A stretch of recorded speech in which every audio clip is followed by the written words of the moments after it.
juicio final. Y en este pasaje en Mateo capítulo 5, versículo 6 leemos: bienaventurados los que tienen hambre y sed de justicia, pues ellos serán saciados.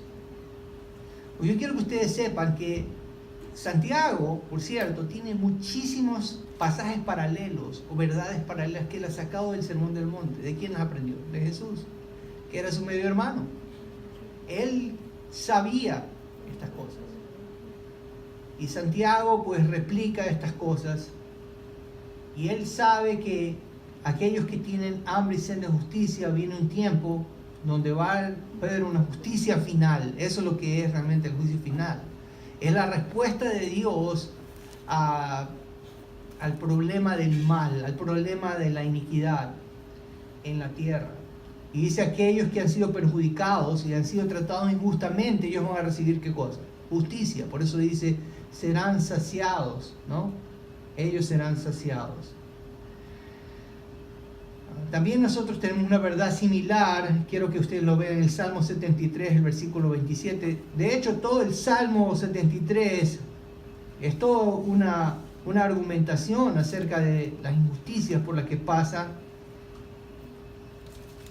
los creyentes. Estamos hablando del Salmo 73. Pues ciertamente Dios es bueno para con Israel, para con los puros de corazón. En cuanto a mí, mis pies estuvieron a punto de tropezar, casi resbalaron mis pasos, porque tuve envidia de los arrogantes al ver la prosperidad de los impíos, porque no hay dolores en su muerte, y su cuerpo es robusto, no sufren penalidades como los mortales, no son azotados como los demás hombres. Por tanto, el orgullo es su collar, el manto de violencia los cubre, los ojos se les saltan de gordura y se desborda su corazón con sus antojos. Se burlan y con maldad hablan de opresión y hablan desde su encumbrada posición. Contra el cielo han puesto su boca y su lengua se pasea por la tierra. Por eso el pueblo de Dios vuelve a este lugar y beben las aguas de la abundancia. Y dicen: ¿cómo lo sabe Dios? ¿Hay conocimiento en el Altísimo? Ya que hay algunos que están dudando. Dice: ¿cómo puede ser que el malvado prospera? El malvado es rico, el malvado tiene de todo, ¿no? Pero dice ahí el versículo 12, eso es una tentación. Miren, estos son los impíos, y siempre desahogados han aumentado sus riquezas. Ciertamente en vano he guardado puro mi corazón, esto es para Dios, y lavado mis manos en inocencia. He sido azotado todo el día y castigado cada mañana. Se da cuenta, hay una tentación para los creyentes, es decir: Señor, ¿por qué es que el rico y el malo prosperan?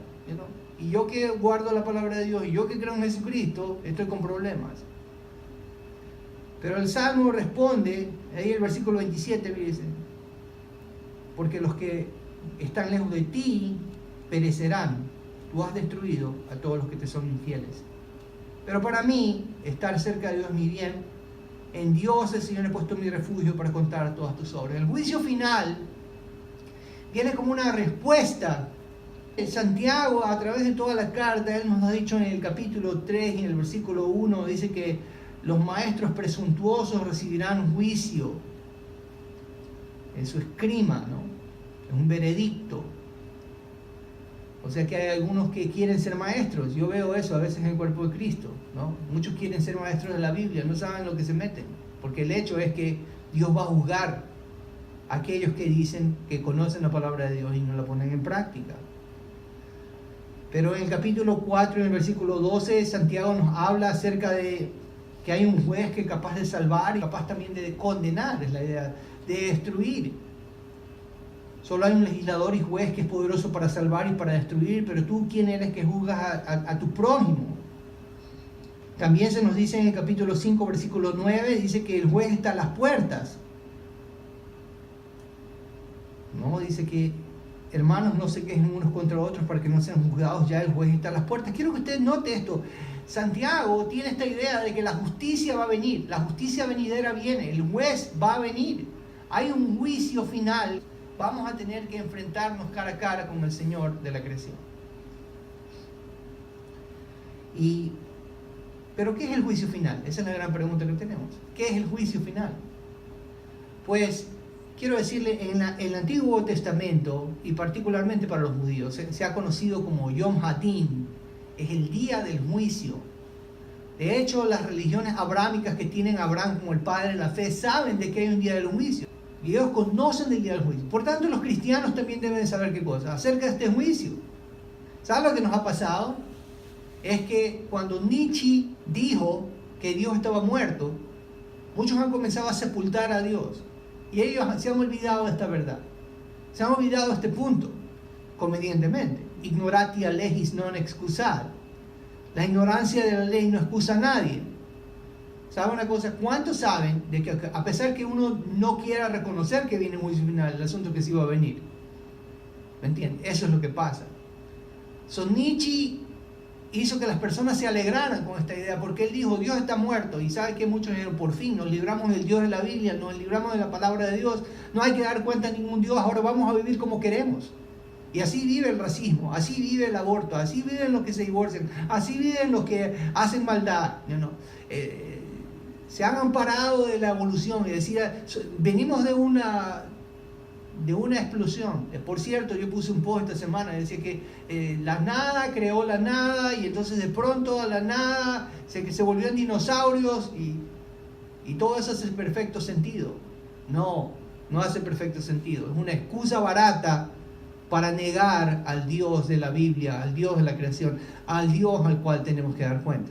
Y ese día del juicio se acerca, querámoslo o no. Y eso es lo que Santiago sabe. Por eso él menciona juez, por eso él menciona condenación, por eso él menciona juicio.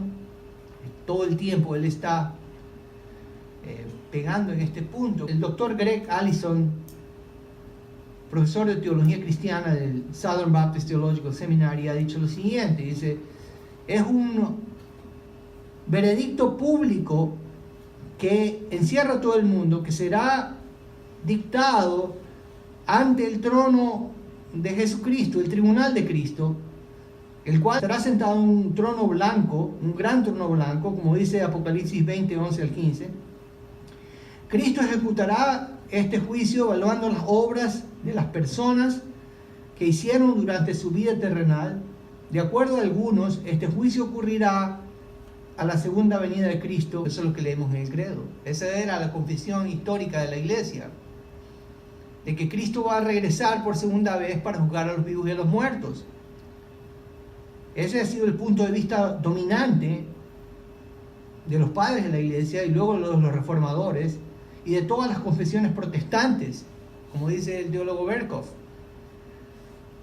De hecho, el Baptist Faith and Message, Dios en su debido tiempo y en su propia manera traerá el mundo a su fin apropiado, de acuerdo a su promesa. Jesucristo retornará personalmente y visiblemente en gloria a la tierra, y los muertos serán levantados, y Cristo juzgará a todos los hombres en justicia. Los injustos serán asignados al infierno, en lugar de eterna condenación, y los justos serán resucitados en cuerpos glorificados, y recibirán su recompensa, y morarán con él para siempre en el cielo con el Señor. ¿Se da cuenta? Aún el Baptist Faith and Message nos recuerda exactamente la posición histórica. Pero Allison nos habla algo aquí. Él nos dice que hay otros que creen que este juicio ocurrirá al final del milenio. ¿De quién está hablando? De los dispensacionalistas. Es los seguidores de John Nelson Darby y todos los que lo siguen, que creó esta idea de que iba a haber tres juicios realmente, un triple juicio. El juicio del tribunal de Cristo justo cuando los creyentes son arrebatados, el juicio de las naciones cuando Cristo regresa, y luego al final de los 1000 años otro juicio que se llama el juicio del gran trono blanco. Esa no ha sido la posición histórica de la iglesia. Esa es la posición que viene predicando los dispensacionalistas desde 1800, siguiendo a John Nelson Darby y los hermanos de Plymouth, que son los hermanos libres, que por cierto se los conoce como los darwinistas. Pero no era la posición histórica de la iglesia. Allison continúa y dice, este juicio, que es el juicio final, será un juicio por recompensas y castigo, y será público y será inclusivo completamente, y Cristo juzgará a los no creyentes y a los creyentes, y Él se demostrará a sí mismo como el juez imparcial que juzga justamente. Eso dice Allison de Southern Baptist Theological Seminary, pero hay una confesión más, la confesión de Westminster, que fue culminada en febrero 23 de 1648. Esto es, como le digo, una confesión sólida de los protestantes. De ahí también se sacó la confesión bautista de 1689, donde tenemos a los bautistas reformados, los bautistas que hicieron la reforma, es la evidencia.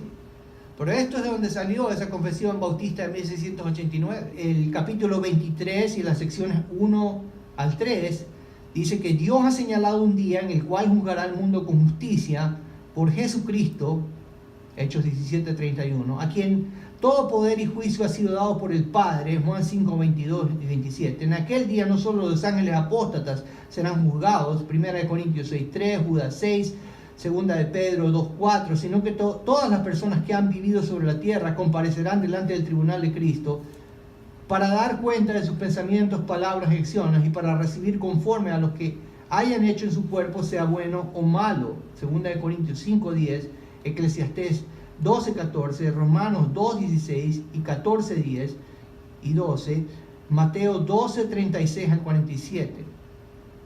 La confesión de Westminster habla de lo mismo. Mire, ¿qué es lo que hablan? De que va a haber un juicio final. ¿Sí?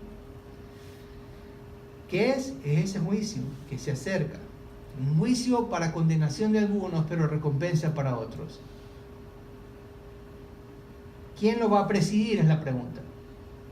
¿Quién lo va a presidir? Jesucristo. Vea lo que dice 2 de Timoteo capítulo 4:1. Dice, en la presencia de Dios y de Cristo Jesús, que ha de juzgar a los vivos y a los muertos en su manifestación en su reino.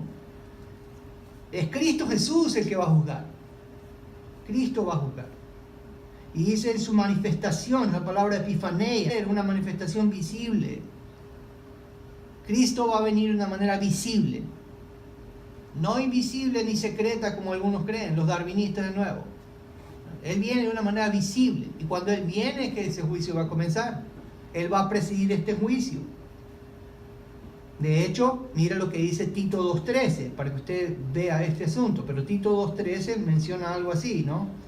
Dice, aguardando la esperanza bienaventurada y la manifestación, es la epifanía de la gloria de nuestro gran Dios y Salvador Cristo Jesús. Epifanía nuevamente es la manifestación visible. Cristo viene de una manera, ¿qué cosa? Visible. Eso fue lo que se dijo en Hechos 1:11. Este mismo Jesús que ha sido tomado de ustedes, así mismo vendrá. O sea, ustedes lo vieron ir y Él va a regresar. Y luego Juan en el libro de Apocalipsis, en el capítulo 1:7, dice que todo ojo le verá. ¿De qué manera viene Jesús? De una manera visible. No viene de una manera invisible, viene de una manera visible. Pero el Padre no va a juzgar a nadie aquel día. Ese juicio se lo ha dado al Hijo. ¿Sí? Vea lo que dice Juan 5, 22 y 27. Dice, porque ni aun el Padre juzga a nadie, sino que todo juicio se le ha confiado al Hijo. ¿Quién va a juzgar? El Hijo. Porque así lo ha designado ¿quién? El Padre. Versículo 27. Y le dio autoridad para ejecutar juicio, porque Él es el Hijo del hombre. ¿Quién va a juzgar? El Hijo. Es Cristo. Es Cristo. Vea lo que dice Hechos capítulo 10, el versículo 42. Y ahí Pablo está hablando de lo que deberían predicar todos los predicadores. Y nos mandó a predicar al pueblo y testificar con toda solemnidad que este Jesús es el que Dios ha designado como juez de los vivos y de los muertos. Vea lo que dice. ¿Quién es el que Dios ha designado como juez de los vivos y los muertos? Jesús. ¿Quién lo designó así? El Padre. El Padre no va a juzgar a nadie, el Hijo es el que va a juzgar. Y dice ahí que lo ha designado. La palabra en griego es orismenos, de donde viene horizonte. O sea que el Padre le trazó un horizonte, eso es lo que significa, lo ha separado para esto, lo señaló, lo determinó, le hizo un horizonte, lo ha designado para que sea el juez. ¿Sí? Mire, los humanistas, los paganos, los semipelagianos, los libertarios, les molesta decide que Dios ha predestinado algunas cosas. Pero ¿sabe una cosa? It's time to grow up. Dios predestina por su propia voluntad. Y no hay nadie que le diga, no hagas esto. No hay nadie que le diga, Él es Dios. Y no nos podemos poner disgustados con Dios. Porque Él, aunque nos pongamos disgustados, Él encima va a seguir haciendo ¿qué cosa? Lo que Él ha planeado. Él trazó ese horizonte para Cristo. Y lo mismo ha hecho con los creyentes. Mira lo que dice Efesios capítulo 1:5. Dice, nos predestinó para adopción como hijos para sí mediante Jesucristo conforme a la buena intención de su voluntad. En el versículo 11, en Él hemos obtenido herencia habiendo sido ¿qué cosa? Predestinados según el propósito de aquel que obra todas las cosas conforme al consejo de su voluntad. ¿Qué es lo que han sido hechos los creyentes? Han sido predestinados. Mire, Dios es Dios, ¿sí? Y dice que hace todas las cosas conforme al consejo de su voluntad. Escúcheme, no es el consejo de mi voluntad, no es el consejo de su voluntad, ¿sabías? Es el consejo de quién, de la voluntad de Él. Dios es Dios, ¿no? Y dejamos a Dios que sea Dios. Solamente lo admiramos y le damos la gracia por lo que Él hace. Eso es todo. Pero el Padre designó orismenos a Cristo como el juez, y esa está en un perfecto participio medio pasivo. Eso significa una acción completada con efectos continuos y resultantes. El Padre ya lo ha designado y ahora todavía hay efectos resultantes que van a terminar en el juicio final. Pero ¿cuándo será este juicio? Hechos 17:31 dice, porque Él ha establecido un día. ¿Cuántos días? Un día, en el cual juzgará al mundo en justicia por medio de un hombre quien Él ha designado. Otra vez está la palabra, ¿no? Lo ha predestinado para eso. Le ha trazado el horizonte. Habiendo presentado pruebas a todos los hombres cuando lo resucitó de entre los muertos. Pero Él ha establecido ¿cuántos días para juzgar? 3, como dicen los darwinistas. El tribunal de Cristo, el juicio de las naciones, el juicio del trono. No. Eso no es lo que dice el texto. El texto insiste que es un solo día del juicio. ¿Cuántos días? 1. Y de hecho hay otros pasajes, como 2 de Pedro 3:7. También está 2 de Timoteo 4:8, dice aquel día, pero mira lo que dice 2 de Pedro 3:7. 2 de Pedro 3:7.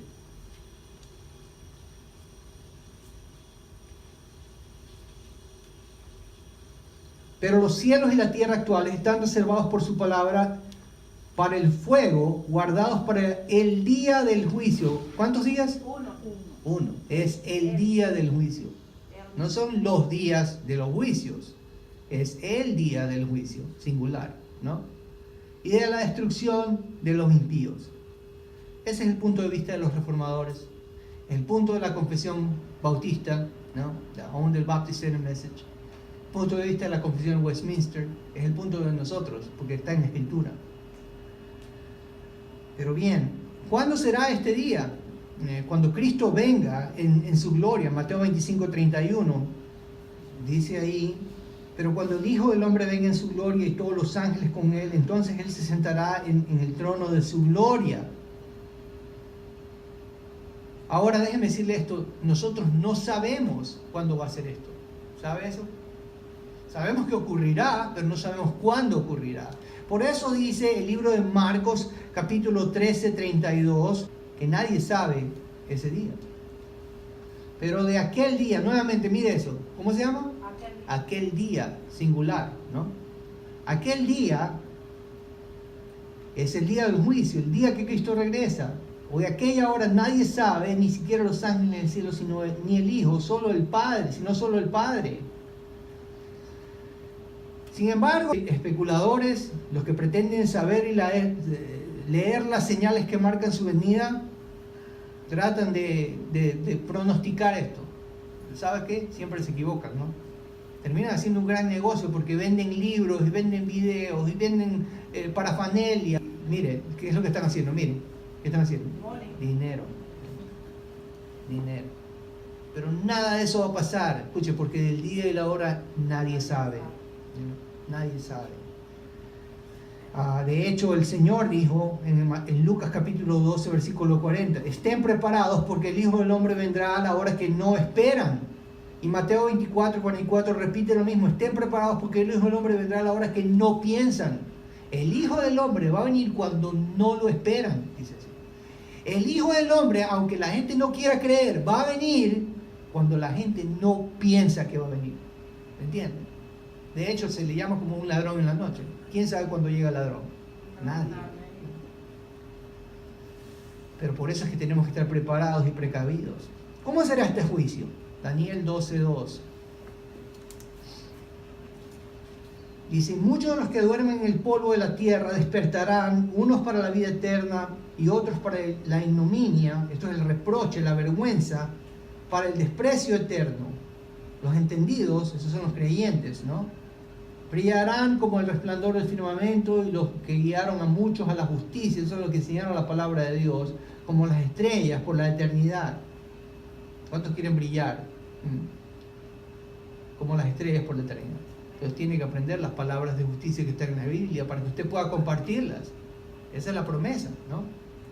Por eso es que muchos van a despertar del polvo y unos van a ir para la vida eterna, otros para el reproche y la vergüenza, para el desprecio eterno. La palabra vida eterna, Hayei Olam, está en el hebreo. Pero esto es lo que pasa, es así, Cristo regresa, luego estos muertos en Cristo, los muertos en Cristo y también los muertos que están en el polvo de la tierra van a ser resucitados. Y luego va a estar ahí un trono, ¿okay? Vea lo que dice Apocalipsis 20:11. Y vi un gran trono blanco y aquel que estaba sentado en él, de cuya presencia vieron la tierra y el cielo, no se halló lugar para ellos. Dice que vio un trono blanco. O sea, primero llega Cristo, luego los muertos se levantan del polvo, ¿no? Unos para vergüenza eterna, otros para vida eterna. Ahora hay un trono, pero algo más dice ahí, dice, de cuya presencia vieron la tierra y el cielo y no se halló lugar para ellos. Escuchen, la tierra va a terminar, pero no es por una bomba nuclear, no es por una bomba de Corea, ¿no? Ni por un volcán. No, termina porque huye delante del que está sentado en el trono. Y de hecho, lo que sigue en el capítulo 21, versículo 1, dice que entonces vi un cielo nuevo y una nueva tierra. Eso después del juicio. Va a haber un nuevo cielo y una nueva tierra. Algunos creen por las palabras griegas que es realmente una tierra renovada, ¿no? Y unos cielos renovados. Primera de Corintios 15:50, vea lo que dice, por favor. Esto digo, hermanos, que la carne y la sangre no pueden heredar el reino de Dios, ni lo que se corrompe hereda lo incorruptible.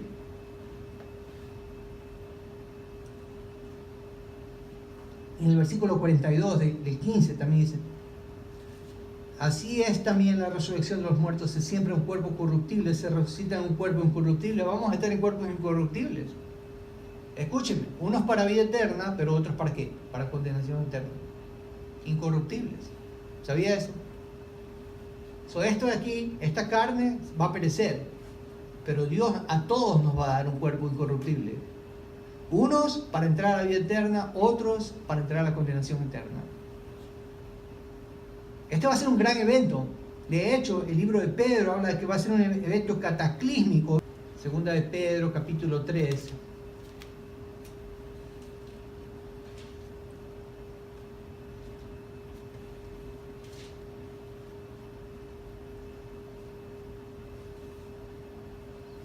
Y en el versículo 12, mira lo que dice. Esperando y apresurando la venida del día de Dios, nuevamente le llama qué cosa. El día, ¿sí?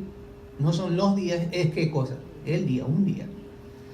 Y ese día de juicio, en el cual los cielos serán destruidos por fuego y los elementos se fundirán con inmenso calor, ¿sí? Se van a fundir, ¿no? Escúcheme, y ahí solamente va a quedar el Señor y las personas. Bien, pero ¿cuáles son? Ya les he dicho pues, ¿qué es? ¿Quién lo va a perseguir? ¿Cuándo será? ¿Cómo será? Ahora les voy a decir cuáles serán las partes involucradas. Bueno, Hebreos 9:27 dice que serán todos los hombres. Apocalipsis 20:12 dice que van a ser los grandes y los pequeños. Grandes y pequeños, ¿no? Por cierto, quiero que lea conmigo ese pasaje, Apocalipsis 20:12. Grandes y pequeños habla de unos que tienen gran influencia y otros que tienen ¿qué cosa? Pequeña influencia. Unos que tienen gran importancia y otros que tienen ¿qué cosa? Menos importancia. Una pequeña importancia. Micros, dice el griego. Los otros son mégalos. Poco rango, poca influencia. Pero mire, no importa cuál es su influencia, si usted es grande o pequeño, no importa si la congregación es pequeña o una congregación grande, no importa si usted tiene poco dinero o usted tiene mucho dinero. El asunto es que todos vamos a estar ahí. Y dice ahí, vi también a los muertos, grandes y pequeños, de pie delante del trono, y los libros, estos los rollos fueron abiertos, y otro libro que fue abierto, que es el libro de la vida, y los muertos fueron juzgados por lo que estaba escrito en los libros, según sus obras. Las personas van a ser juzgadas según sus obras. Y por cierto, la palabra que se usa ahí para rollos o libro es la palabra biblos. Algunos creen que la Biblia va a ser el libro por el cual Dios nos va a juzgar. ¿Y cómo nosotros estimamos la palabra de Dios? ¿Me está escuchando eso? ¿Cómo nosotros estimamos la palabra de Dios? Lo que leíamos esta tarde, anteriormente, ¿no? Lo leímos. Aquel que oye mis palabras y las practica es como un hombre que edificó su casa sobre la roca. Aquel que oye mis palabras y no las practica es un hombre que edificó su casa sobre la arena. ¿No? La Biblia va a ser, escúcheme, la Biblia, este libro, por eso es que es tan importante. Porque vamos a ser juzgados conforme a nuestra respuesta, a lo que leímos y escuchamos y entendimos de este libro. Por eso es que un pastor no puede venir a predicarle cuentos. No puede venirle a contarle la historia de Simón Bolívar. No puede. Tiene que hablar la Biblia. Tiene que hablar la Biblia porque es por ella que vamos a ser juzgados. Aparte, hay otra cosa más. Mire, el libro de Malaquías capítulo 3:16 habla de un libro de memorias. Háblalo conmigo, por favor. Malaquías 3:16. Entonces los que temían, reverenciaban al Señor, se hablaron unos a otros y el Señor prestó atención y escuchó. Y fue escrito delante de él un libro memorial para los que temen, reverencian al Señor y para los que estiman su nombre. Escúcheme, varias cosas. En primer lugar, el Señor escucha lo que hablamos. Pero vea lo que dice el texto. Dice que escuchó, el Señor prestó atención. ¿Qué es lo que hace? Prestar atención. Cada vez que usted hable en la boca, acuérdese de esta verdad. Porque dice el Señor Jesús, de toda palabra ociosa el hombre tendrá que dar cuenta en el día del ¿qué cosa? Del juicio. Y dice que el Señor escuchó y dice que fue escrito delante de él un libro memorial para los que temen, reverencian al Señor y para los que estiman su nombre. ¿Qué es lo que hay? Un libro memorial. Dios tiene un libro memorial. Mire, esos libros que son abiertos, es la Biblia por un lado, y vamos a ser juzgados en base a cómo respondimos a las palabras de Dios. Y también a cómo, si temimos el nombre de Dios o no temimos el nombre de Dios. El cual sacará a la luz las cosas ocultas en las tinieblas. Vea que no hay nada en las tinieblas. Todo va a ser sacado a la luz. Y también pondrá de manifiesto los designios de los corazones. Entonces cada uno recibirá de parte de Dios la alabanza que le corresponda. El Señor nos va a recompensar por las cosas que hicimos para Él de corazón. Mire, ¿sabe una cosa? Solamente nos presentamos delante de ese trono por la gracia de Cristo. No es por las obras que yo hice. Porque si fuera por esas obras, más pesan mis obras malvadas que las obras buenas, que las obras de obediencia a Dios. Pero por eso se llama la gracia de Cristo, ¿no? Porque Él murió por nosotros, el justo por los injustos, para llevarnos a Dios. Finalmente quiero terminar con esto, y es que ¿cuánta preparación es la que necesitamos entonces? ¿Cuánta preparación necesitamos? Bueno, varias cosas. En primer lugar está el arrepentimiento en Hechos capítulo 17, 30 y 31. Dice, si por tanto, habiendo pasado por alto los tiempos de ignorancia, Dios declara ahora a todos los hombres en todas partes que se arrepientan. ¿Qué es lo que tienen que hacer los hombres en todas partes? Arrepentirse. Eso significa volverse a Dios. Porque Dios, versículo 31, porque Él ha establecido un día. ¿Cuántos días? Un día. Dice así, en el cual juzgará al mundo en justicia por medio de un hombre a quien él ha designado, habiendo presentado pruebas a todos los hombres cuando lo resucitó de entre los muertos. Mire esto. Pero lo importante aquí es lo que dice el versículo 30. Dios manda a todos los hombres en todas partes que se arrepientan. Lo que Dios quiere es que se vuelvan a Él. Que reconozcan que el único camino a Él es Jesucristo. El único que puede perdonar sus pecados y prepararnos para este día del juicio es Jesucristo. ¿Sí? ¿Cómo nos preparamos? En arrepentimiento. ¿Cómo nos preparamos? En fe. ¿Ok? En fe. Creyendo en el Señor Jesucristo. Pero también en santidad. 2 de Pedro 3, 11 y 14. Puesto que todas estas cosas han de ser destruidas de esta manera, ¿qué clase de personas no deben ser ustedes, hablando de los creyentes? En santa conducta, ¿no? Y en piedad. En una conducta diferente al mundo, una conducta parecida al Señor, es lo que significa esto. Un cambio de creencias, de presuposiciones, un cambio de vida. Versículo 12. Esperando y apresurando la venida del día de Dios, nuevamente el día de Dios, en el cual los cielos serán destruidos por fuego y los elementos se fundirán con intenso calor.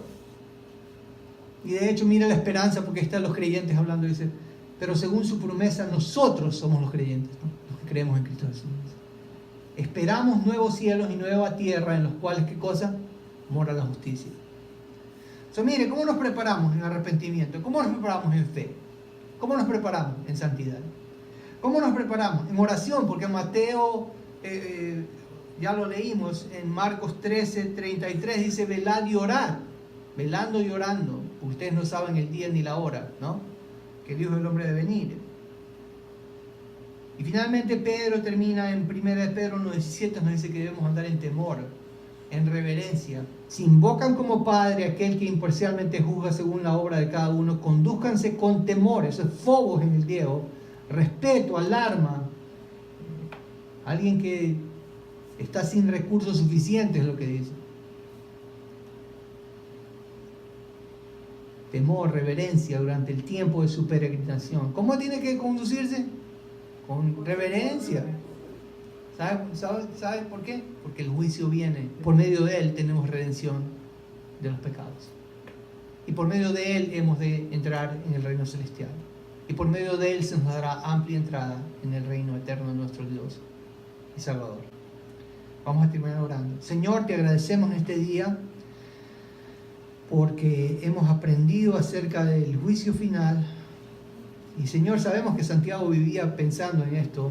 Ayúdanos a caminar en temor y en temblor en todo el resto de nuestra peregrinación, sabiendo, Señor, de que tú eres aquel, Señor, que nos vas a hacer entrar en este reino por tu gracia, Señor. Pero, Señor, ayúdanos a no abusar de esta verdad, pero a temerte más, Señor, a limpiarnos más, Señor, a tener reverencia. Y gracias, Señor, porque tú serás el juez, pero eres aquel que has pagado por nuestros pecados, Señor. Te agradecemos, Señor, por eso. Ayúdanos a vivir de una manera que honre tu nombre. En el nombre de Cristo lo pedimos, Señor. Amén.